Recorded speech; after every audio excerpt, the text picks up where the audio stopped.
देखो भाई यहाँ पे हमको कुछ ऐसा प्रूव करना है कि डायगोनल AC, देखो गिवन ये है रिदम, गिवन ये है कि AC जो है, डायगोनल AC जो है वो A को बाइसेक्ट कर रहा है, ये गिवन है।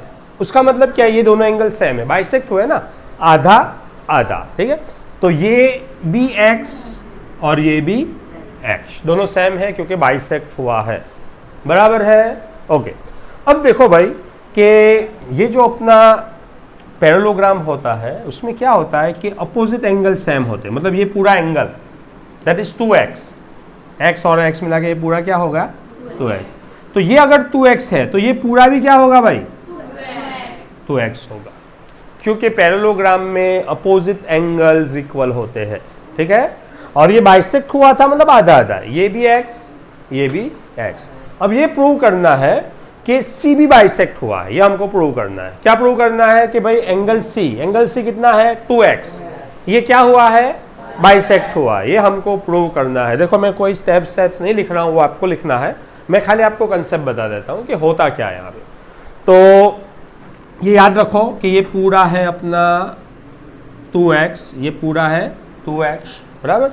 अब ये देखोगे आप, ये तो आपका ऑल्टरनेट एंगल आपको दिख रहा है, ठीक है। ये देखो z बन रहा है, ये रहा, मतलब कि अगर ये वाला x है तो ऑल्टरनेट एंगल से ये वाला, मतलब यहां से यहां तक, वो भी क्या होगा x ही होगा, x ही होगा।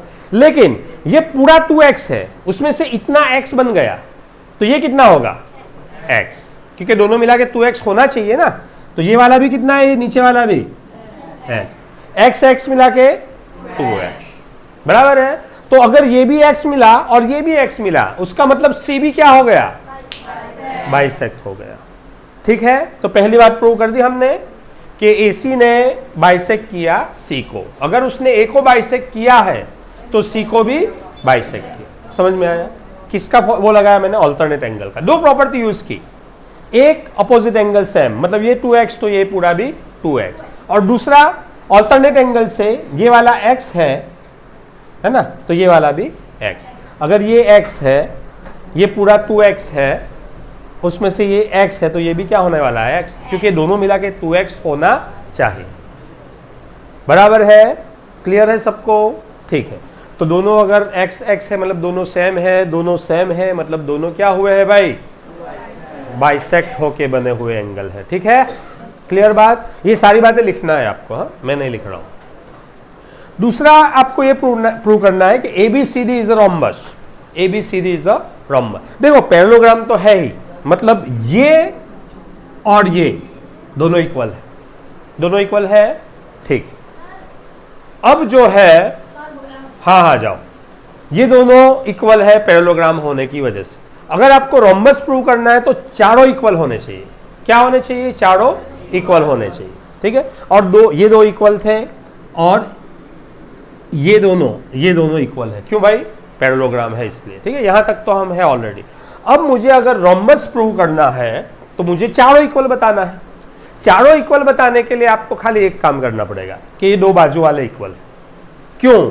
ये दोनों इक्वल तो है ही। अगर ये और ये भी इक्वल हो गया तो ये और ये भी इक्वल हो गया, मतलब चारों इक्वल हो गए, चारों इक्वल हो गए, बराबर। तो रोम्बस दिखाना है तो पैरेललोग्राम में खाली एक बात दिखाना है कि बाजू वाले इक्वल। और आप देख रहे हो कि ये x है और ये भी x है, ये एंगल x है, ये एंगल भी क्या है x, और ये दोनों एंगल सेम है। कौन से ट्राइंगल में? ट्राइंगल ABC में ये एंगल x और ये एंगल x, तो ट्राइंगल कैसा हो गया आइसोसेलेस। तो अगर ये दोनों एंगल सेम है तो ये साइड और ये वाली साइड, ये दोनों साइड भी कैसी हो गई सेम। अगर ये दो साइड बाजू वाली सेम हो गई तो देखो बाजू की साइड भी सेम है, अपोजिट साइड भी सेम है, मतलब हुआ क्या, चारों साइड सेम, मतलब वो क्या है भाई रोम्बस, ठीक है। बात समझ गए?